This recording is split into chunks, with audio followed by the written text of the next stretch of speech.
Lo invito a que me acompañe ahí en sus Biblias, en el libro de Efesios, y me indica con un amén para saber que ya está ahí. Efesios capítulo 1. Gloria a Dios.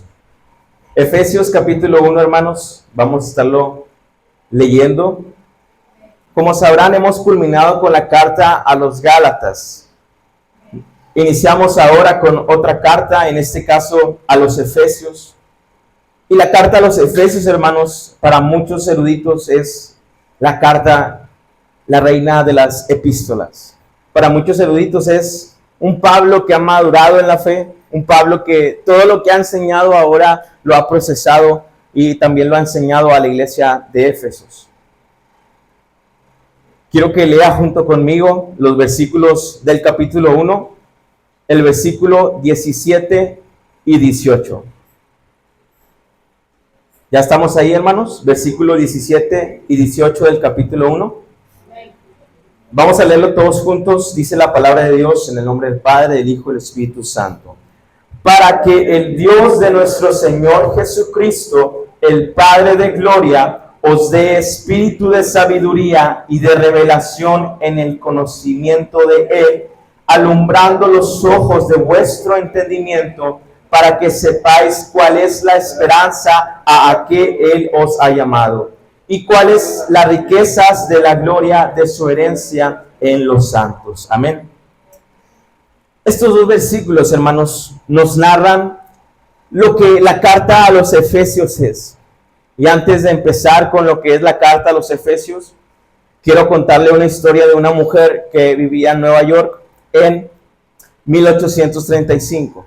No sé si usted ha escuchado hablar de, no sé si se pronuncia así, Hetty o Etty Green, pero se escribe con H, como si fuera Yeti, pero con H, Etty Green. Esta mujer es considerada la mujer más avariciosa y más tacaña del mundo. Le voy a contar su historia, así que ponga toda la atención de lo que esta mujer es. La mujer más tacaña de la historia, su riqueza se estima en más de 2.300 millones de dólares. Nació en Estados Unidos en 1835 y cuando tenía 21 años se mudó a vivir a Nueva York para invertir en dinero en Wall Street. Se casó con un millonario como ella, pero todavía vivía de los restos de pasteles y galletas rotas en las tiendas de comestibles.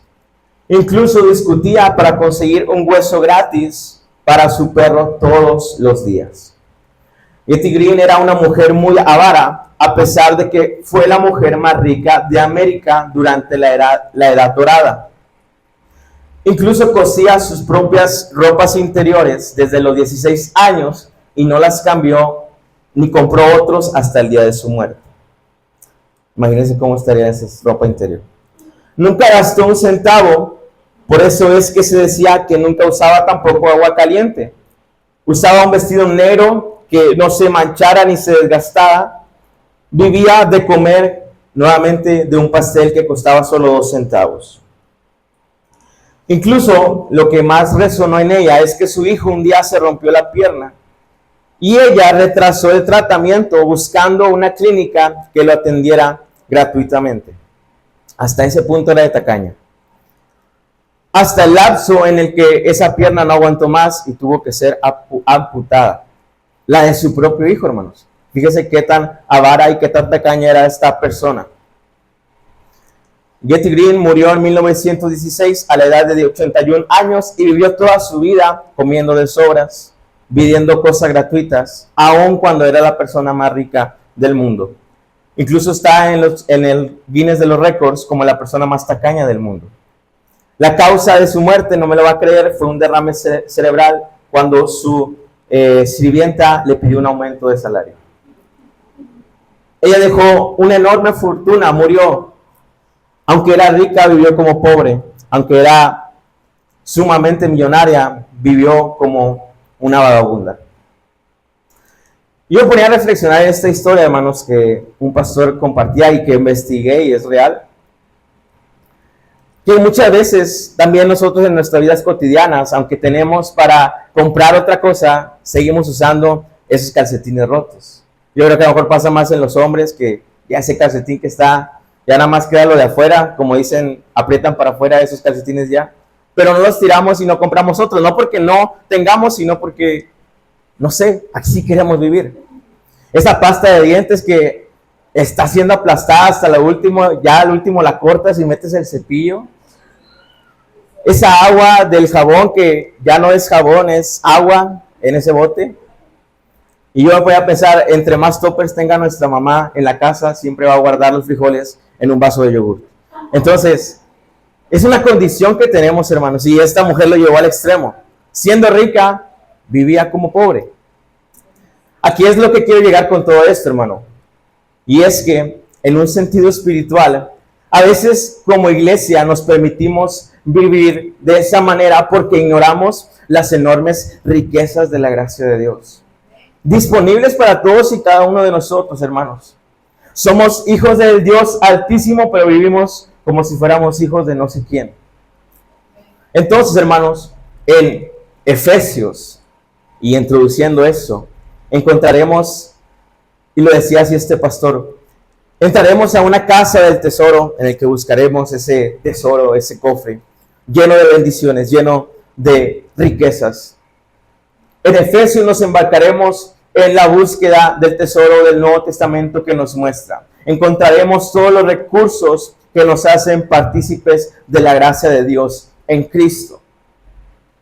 Y Pablo, hermanos, era un hombre que vivía por hablar la verdad de Dios. Era un hombre que predicaba la verdad de Dios y vivía y se desvivía por hablar la verdad de Cristo. Dice, fui azotado hasta 39 veces. Viví en naufragio, viví en la cárcel. Esta carta se les escribo encarcelado, porque quiero que conozcan cuál es la verdad. Yo vivo para que ustedes conozcan cuál es la verdad que ha llegado a mi vida. Y es lo que leímos ahorita en Efesios 1:17.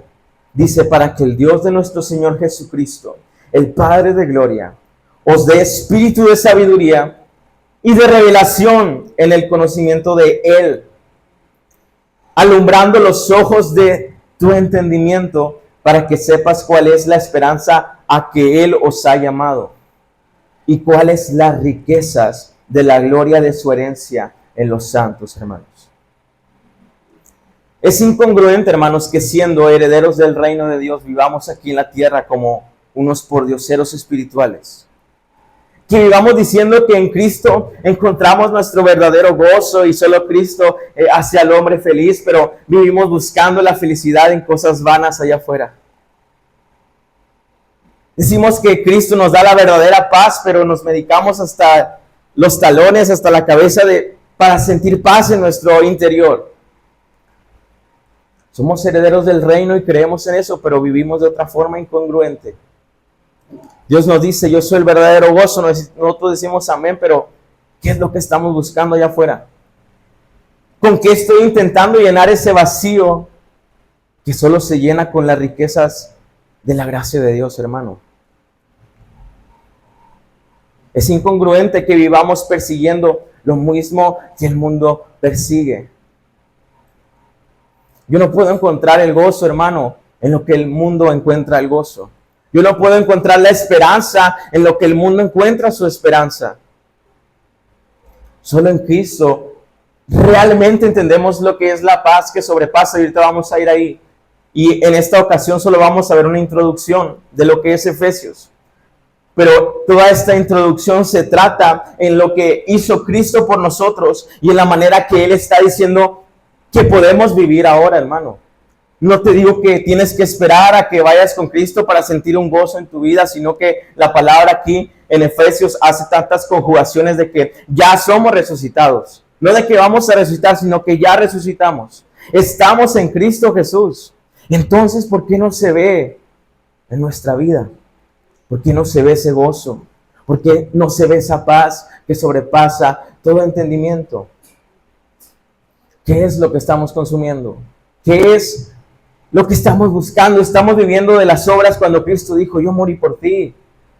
Encuentra la paz, el gozo en mí. Encuentra la esperanza, la fe en lo que yo hice. Disfruta de estas riquezas de la gracia. Yo quiero que usted recuerde conmigo la historia. Esta introducción es algo breve, porque no quise meterme de lleno con lo que decía, sino entender todo lo que vamos a ver en Efesios. Vamos a ir ahí a Lucas, hermano, quiero que me acompañe. Al libro de Lucas, capítulo 15, versículo 28.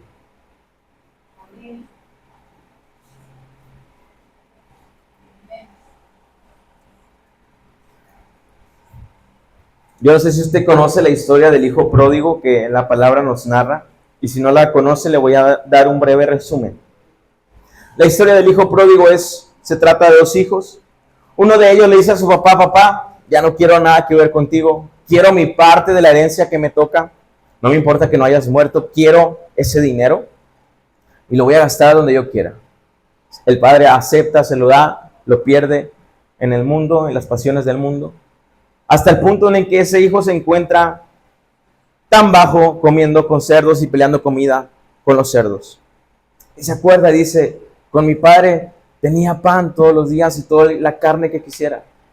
Voy a volver, pero le voy a decir que me haga uno de sus siervos. El padre llega, lo abraza, lo estaba esperando y dice, lo restaura, lo lava, lo limpia y le dice: ven de nuevo a casa, eres nuevamente mi hijo. Pero muchas veces nos enfocamos en esa historia del hijo pródigo y del que se perdió. Olvidamos que había otro hijo, hermano, que ahorita vamos a leer en el versículo 28 de Lucas 15, versículo 28. Porque obviamente este hijo, como todo hermano envidioso, vio que su papá le dio otra ropa, mató becerro gordo para hacer fiesta de que el hijo volvió. Y el hermano dice, entonces, versículo 28, se enojó y no quería entrar. Yo no quiero entrar a esa fiesta. Salió por tanto su padre y le rogaba que entrase. Mas él respondiendo dijo al padre: he aquí, tantos años te sirvo, no habiéndote desobedecido jamás, y nunca me has dado ni un cabrito para gozarme con mis amigos. Pero cuando vino tu hijo, que ha consumido tus bienes con rameras, has hecho matar para él el becerro gordo.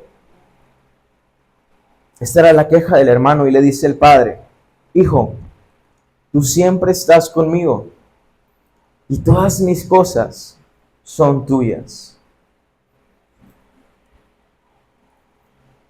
Algo había en ese hijo, hermanos, que estaba con el padre. Ese hijo que dijo: yo te he servido, yo te he obedecido, y no me has dado un becerro como a aquel que te desobedeció. Y el padre le responde con una verdad que el hijo estaba ignorando. Y es que hasta ese becerro que habían matado era de él también. Todas mis cosas son tuyas. No tienes un becerro, has tenido miles de becerros gordos. Has tenido todas las riquezas. Lo mío es tuyo, dice. Le doy esto a tu hermano y estás ignorando lo que tú tenías. Estás ignorando que eras hijo. Dices que has vivido toda tu vida como un siervo, pero no eres mi siervo, eres mi hijo. Y todas las cosas son tuyas. ¿Por qué tu actitud?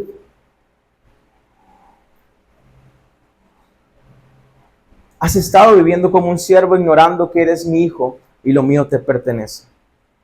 Entonces, hermanos, cuando entendemos la realidad del Evangelio, que Cristo murió por nosotros siendo pecadores, que Cristo nos restauró y nos hizo santos y nos dio parte de su herencia, es decir, que lo que Cristo hizo y lo que Él merece ahora lo ha puesto en nosotros, y la justicia de Cristo se cuenta como mía. Ahora soy no llamado pecador, sino hijo de Dios. Ahora soy parte de esa herencia y coheredero con Cristo.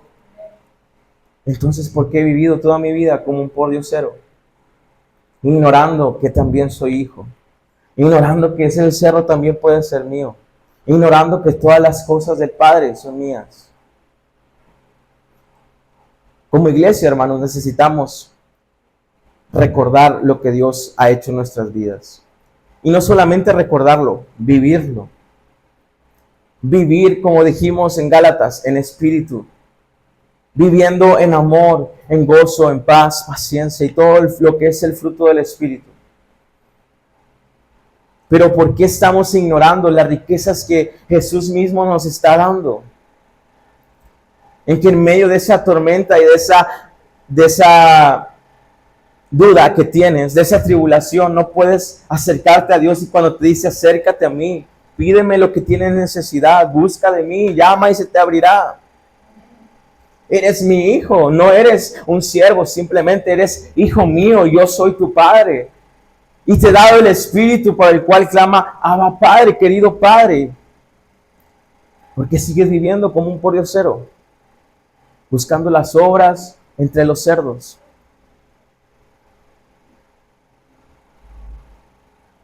Vamos a leer los primeros 2 versículos,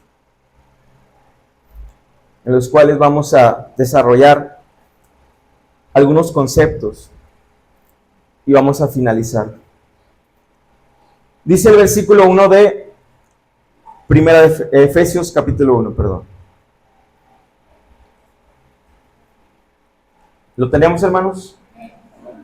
Dice: Pablo, apóstol de Jesucristo, por la voluntad de Dios, a los santos y fieles en Cristo Jesús que están en Éfeso, gracia y paz a vosotros de Dios nuestro Padre y el Señor Jesucristo.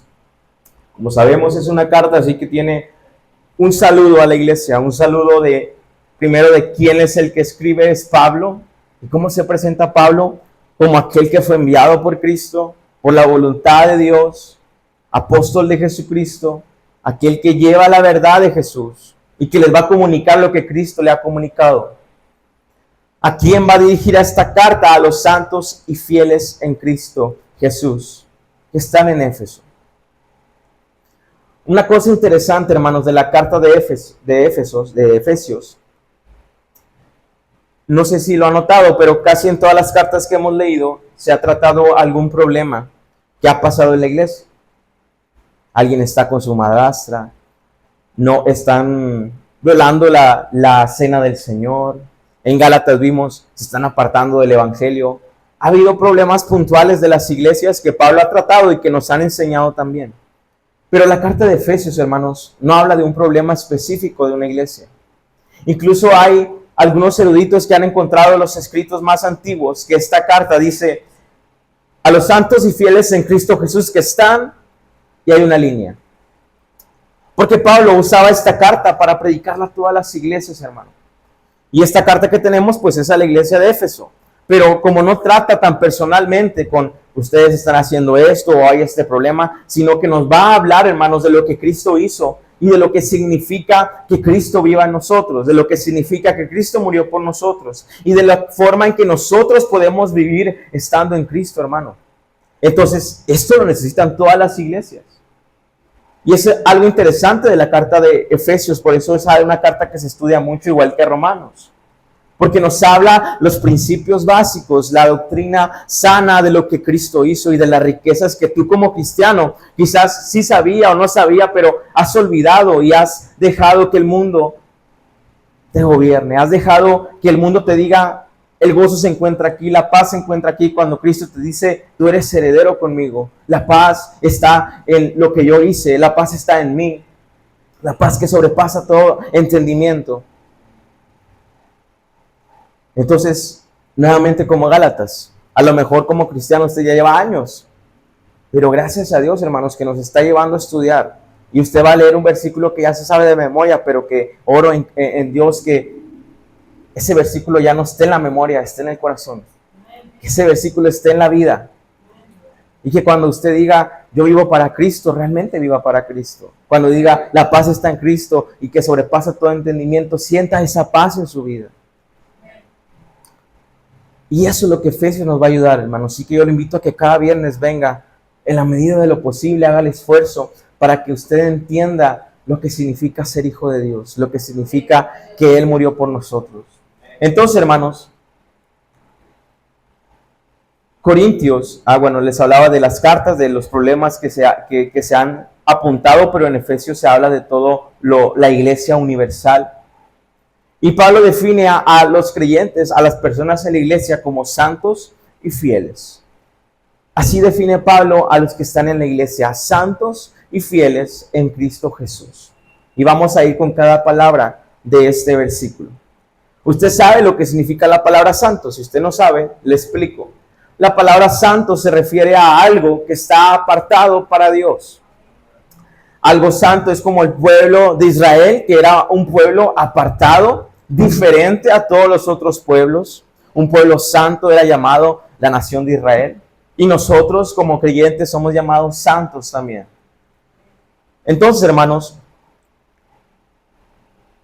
aunque los creyentes en Cristo somos personas ordinarias, que hemos sido separados para Dios, es la simple definición de nosotros. Entonces, en un sentido de nuestro interior, somos perdonados por nuestros pecados y nuestros corazones han sido purificados para que podamos vivir para Dios. Ese es el proceso que llevamos como cristianos, que llegamos a ser santos. Somos perdonados, somos purificados, el Espíritu está en nosotros, que nos lleva a vivir para Dios, a vivir santos. Somos libres para Dios. Recordamos Gálatas, dice Pablo: no usen su libertad como para la carne, para que lo usen para libertad, para saciar su carne, sino para serviros unos a otros, para obedecer a Dios. Entonces somos libres para Dios, somos libres para amar a Dios, somos libres para obedecer a Dios. Un santo es alguien que ha muerto al pecado y está vivo para Dios, hermano. Pablo no dice: en algunas veces niego el pecado. Dice: estoy muerto a mis pasiones, estoy muerto a mi pecado. Y cuando el pecado toca la puerta, yo ni siquiera estoy vivo para él. Estoy muerto para el pecado, pero estoy vivo para Dios. Cuando Dios me habla, estoy más que vivo. Nosotros somos apartados, somos distintos, porque en Cristo somos santos, hermano.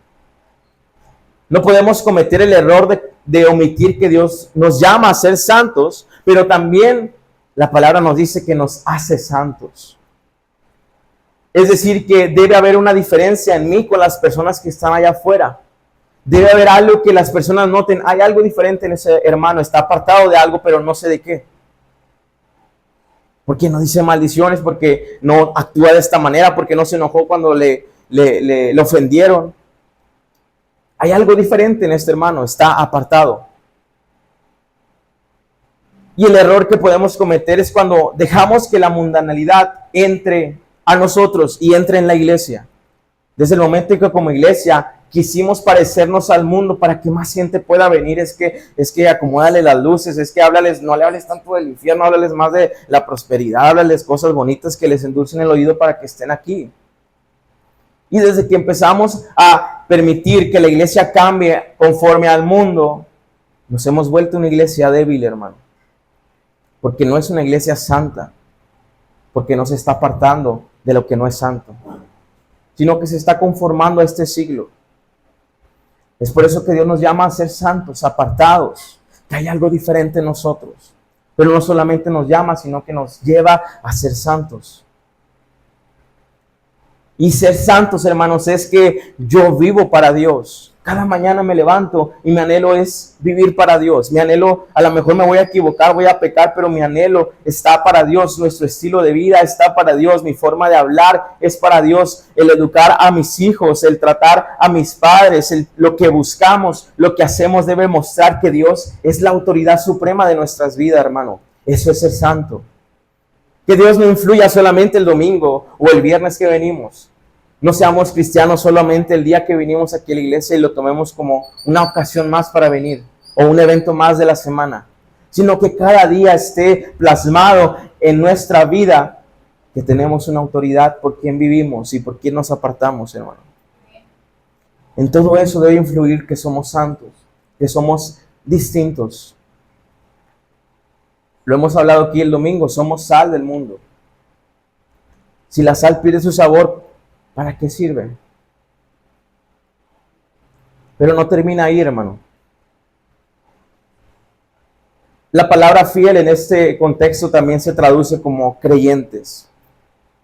Santos y fieles en Cristo Jesús. Fieles, les digo, se traduce como creyentes también en este contexto. Entonces, algo que podemos deducir es que los creyentes son santos. Los santos son creyentes. ambas expresiones forman una unidad. Todos los creyentes son santos y todos los santos son creyentes. Amén. Los santos y fieles en Cristo Jesús. Esa es la verdad que nosotros debemos creer. Que yo creo en Cristo, que creo que Cristo me ha salvado. Y si creo que soy santo, es porque creo que soy apartado para Dios.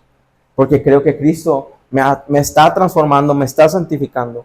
Entonces, creer y ser santo están correlacionados.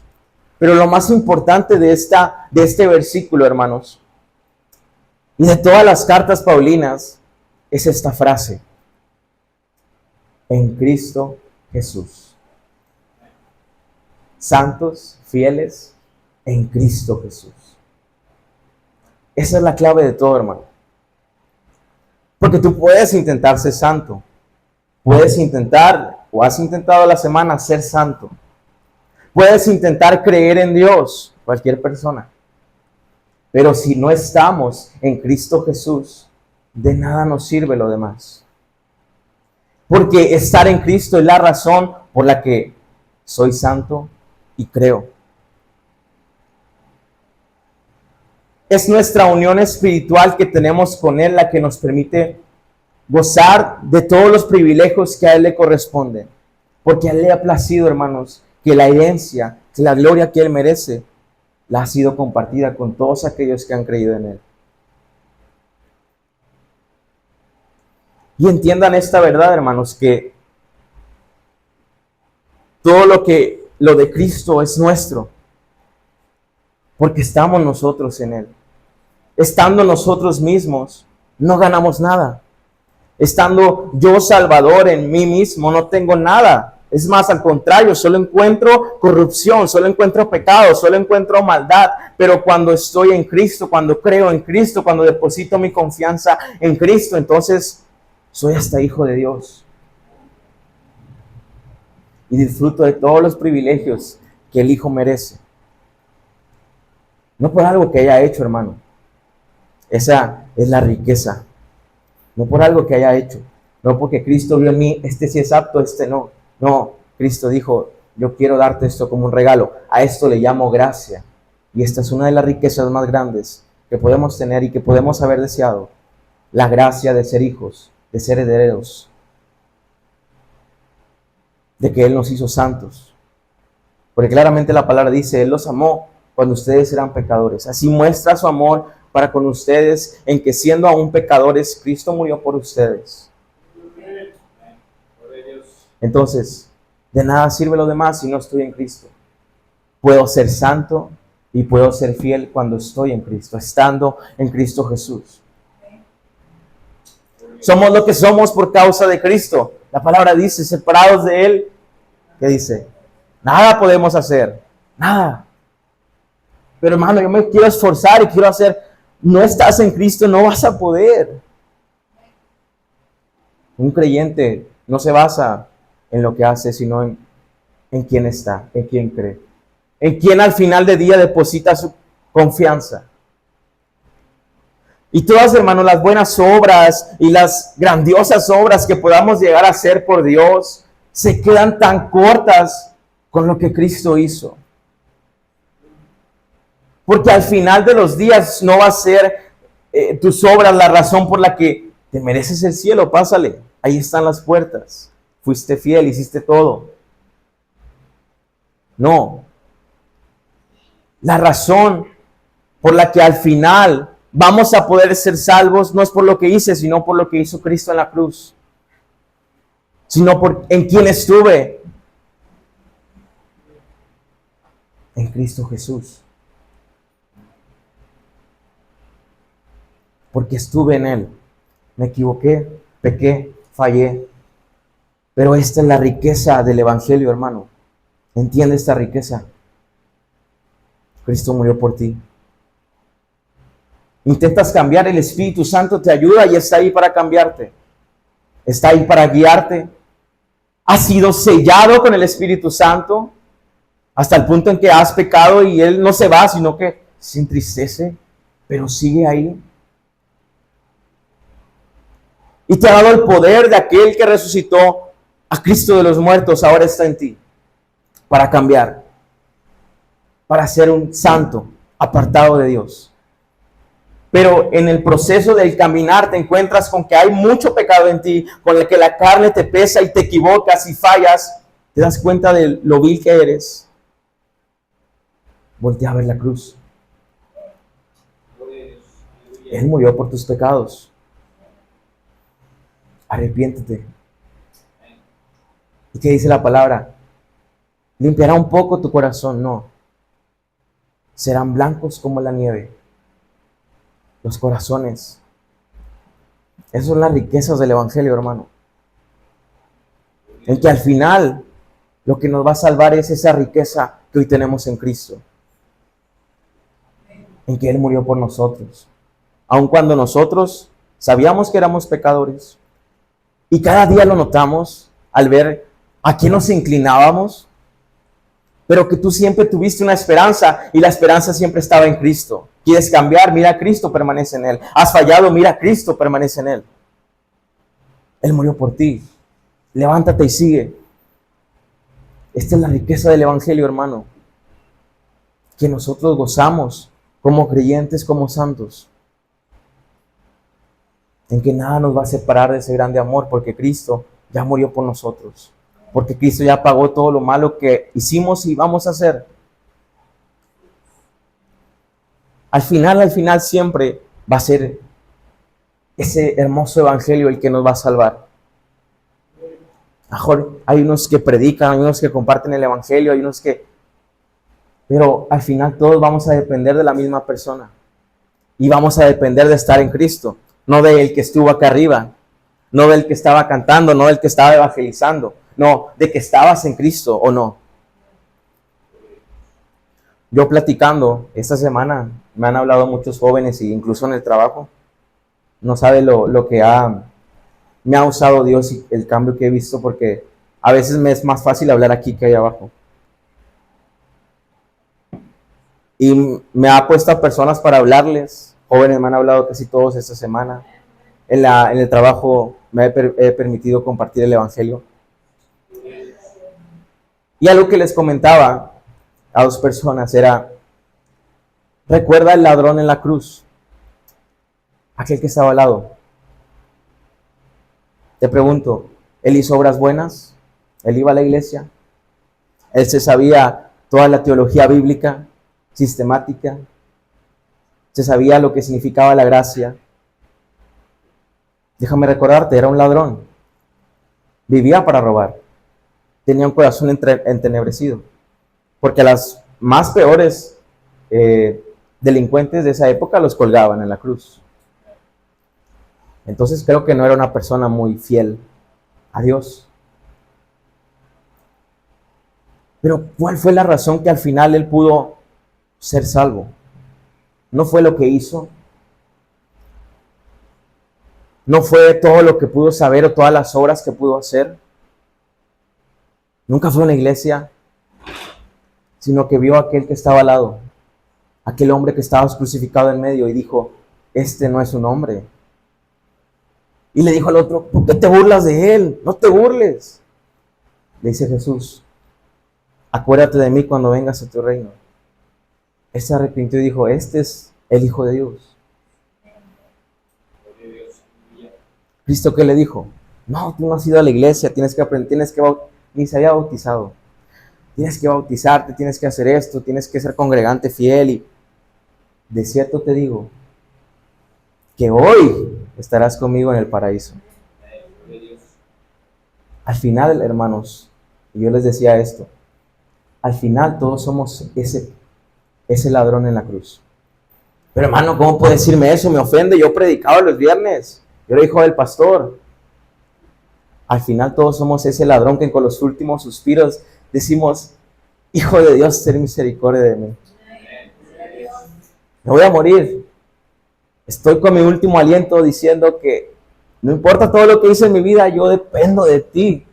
Mi salvación no depende de mí, depende de ti, Cristo, y en ti he creído y en ti estoy. Y Cristo nos dice: de cierto te digo que hoy estarás conmigo. Entonces, hermanos, esa es la riqueza del Evangelio. Porque allá afuera todos creen, y yo le decía a este chavo, le decía, no, es que allá en la iglesia me dicen que me vista así, porque él está lleno de tatuajes, piercings. Imagínense a quién le predique el Evangelio. Y yo, no sé, o sea, simplemente Dios me dio el valor. Yo le digo, mira, a veces la iglesia, porque él decía que se sentía incómodo cuando iba a la iglesia. Le digo, te entiendo, porque a veces nosotros queremos que los cristianos se vean con corbata, zapatos boleados, antes de que tengan un corazón limpio ante Dios, antes de que se arrepientan. Queremos cambiarlos de afuera. Y así se ve más o menos cristianito. Ah, ya. ¿Verdad? Digo, busca de Dios. Y le platicaba esta historia del ladrón. Le digo, no importa cómo te veas. Le digo, busca a Cristo. Porque él decía que oraba. Y le digo, busca de Dios. Al final todos vamos a depender. A los que están en la iglesia y los que visten de corbata y los que están acá enfrente, todos vamos a depender de lo mismo. De mirar a aquel que está en medio. Y decirle, ten misericordia de mí. Porque aún mis buenas obras y más magníficas obras, dice la palabra, son trapos de injusticia. No me puedo gloriar de lo que hago, soy un siervo inútil, lo que tenía que hacer hice y ya. Pero yo lo hago no porque me quiero ganar el cielo, sino porque ahora vivo esta riqueza del Evangelio y creo en que Cristo murió por mí. Y que al final de mis días, hermano, que esté en una camilla, que me atropellen, que pase algo, mi confianza no va a estar en lo que hice en mi vida, sino en quien creí, en quien estuve. En quien al final de días iba con arrepentimiento, como Pablo, miserable de mí, que soy un pecador, quiero hacer lo bueno, pero no puedo hacerlo. Pero en Cristo está la respuesta, dice Romanos 7. En Cristo está la respuesta y esta es la riqueza que todos vivimos. Amén. Después dice, gracia y paz a vosotros, de Dios nuestro Padre y del Señor Jesucristo. Es la gracia, es esta riqueza que les platico. Es que estamos unidos a Cristo, hermano. Es que cuando Dios nos ve, ya no ve ese salvador pecador, hipócrita, infiel, sino que ve a Cristo, sino que ve en quien ha puesto su confianza, sino que ve en quien está en Cristo Jesús. Y nos ama. Somos salvos y bendecidos porque a Dios le plació que fuéramos salvos y bendecidos, hermano. Eso es gracia. En el momento en que la gracia depende de lo que hago, entonces ya no es gracia, es mi pago que me merezco. Por gracia somos salvos. Por gracia entramos al cielo. Entonces, ¿por qué haces obras? Por esa gracia que hoy siento. Por esa gracia que hoy está en mí. Porque no quiero hacer nada más que hablarle a la gente de Cristo. No quiero hacer nada más que agradecerle a Cristo. No quiero hacer nada más que obedecer a Cristo. Eso es gracia. Y es la única manera en que somos transformados, hermanos. Mirando al hombre que está en medio. Y la paz de Dios estará en ustedes. A diferencia de lo que muchos creen, la paz que el mundo te dice es que para tener paz tienes que tener ausencia de problemas, ausencia de dificultades. Pero la palabra nos dice que la paz que sobrepasa todo entendimiento es aquella que es la quietud y la certeza aún en los problemas y en las dificultades. La paz, repito, no es ausencia de problemas y dificultades. La paz es la quietud y certeza en la prueba y en la dificultad. ¿Por qué, hermano? Porque confías en ti que vas a salir de esta. Porque confías en aquel hombre que está en medio. Porque sabes quién va contigo en esa barca. Pero hermano, esa barca se está destruyendo, la tormenta nos está inundando, no estás viendo. Cristo va con nosotros en la barca. Esa es la paz de Dios. Aquel que reposa en saber que ha sido salvado, que reposa en los últimos días de su suspiro en saber que su salvación no depende de su esfuerzo, sino de a quien creyó. Su salvación no depende de nada más que las riquezas del Evangelio que hoy tenemos, en que confiaste. Pero pequé mucho, sí, pero al final de mis días me arrepentí y me acercaba a Cristo. Miserable de mí, dijo Pablo. pero la respuesta la ha encontrado en Cristo Jesús. Es confiar en el Padre Todopoderoso, bueno, sabio y grande en misericordia, que está con nosotros hasta el final de nuestros días. Y si nos dio a lo más preciado que tenía, a lo más valioso, a su Hijo, que desde el inicio ya estaba con Él. Dice, el Verbo estaba con Dios, el Verbo era Dios, el Verbo y Dios eran uno solo. El Espíritu andaba sobre las aguas. Aquel que amaba, aquel que reconciliaba, aquel que estaba siempre con Él, lo entregó y decidió que se iba a separar por un momento, que iba a descargar su ira en lo más preciado que tenía. No me imagino ese momento de decisión de Dios. ¿Por qué temer por un recibo? ¿Por qué temer por un cáncer? ¿Por qué temer por un fallecimiento familiar? ¿Por qué temer por la muerte? Si Cristo está conmigo. Hermano, pero no, ya te dio lo más preciado que tenía. Vive en estas riquezas. Descansa. Le digo, hermano, descanse. Porque a veces nos ponemos mochilas que Dios no nos dice que tengamos que cargar.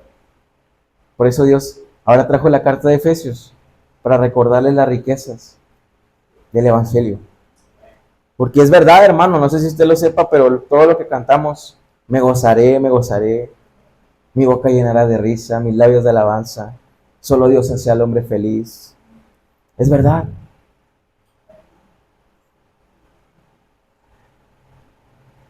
Pero necesita, como dice Pablo, dejar que Dios le abra sus ojos. Es que tengo que hacer esto y no. Descansa en lo que Cristo hizo. Descansa en lo que Cristo hizo. Y yo lo invito, hermano, a que junto conmigo se suba a este barco, porque vamos a irnos muy lejos. Y que durante estos viernes, en la medida de lo posible, por eso estamos grabando también, para que los que no puedan venir, puedan mirarlo en YouTube también. Pero que no se pierda, hermano, de estas riquezas. No sé si usted quiera sentir el gozo, no del mundo, el gozo de Dios. No sé si quiera usted vivir en paz. No sé si quiera usted vivir con hambre de que cada mañana se levante y dice, quiero leer la Biblia. Qué raro, pero antes me quería quedar dormido, antes buscaba mi celular y ahora quiero buscar de Dios. O a lo mejor estoy cargado y cansado de este caminar en Cristo, ya estoy por tirar la toalla y Cristo te dice, yo no te pedí, yo te pedí que vinieras, me entregaras tus cargas y tomaras mi yugo, que es más ligero. Venid a mí todos los que estén cansados y cargados, yo los haré descansar, dice Cristo. Entonces, hermanos, descansen estas riquezas y véngase con nosotros a buscar este tesoro de las riquezas de Dios, de la verdad de Dios. ¿Cuál es nuestra realidad al ser hijos de Dios? Y si a lo mejor usted, al hablarle de riquezas, de tesoros, de herencias, está imaginando mucho dinero, vuelva a ver la predicación a YouTube y véala con otro enfoque. Porque las riquezas que yo les hablo son riquezas eternas. Son riquezas que el mundo no te va a ofrecer, que ni la más millonaria ni el más millonario tiene. Las riquezas que tenemos al estar en Cristo Jesús. Amén. Vamos a orar en esta noche y a agradecer, hermano, a Dios por este día, por esta palabra que hoy nos da como introducción para acercarnos a estas bendiciones que tenemos en Cristo Jesús. Y yo ruego al Señor que viva esta semana estas riquezas, a que sienta el verdadero gozo, a que sienta la paz, a que sienta la convicción, la esperanza de que en Cristo somos salvos, hermano.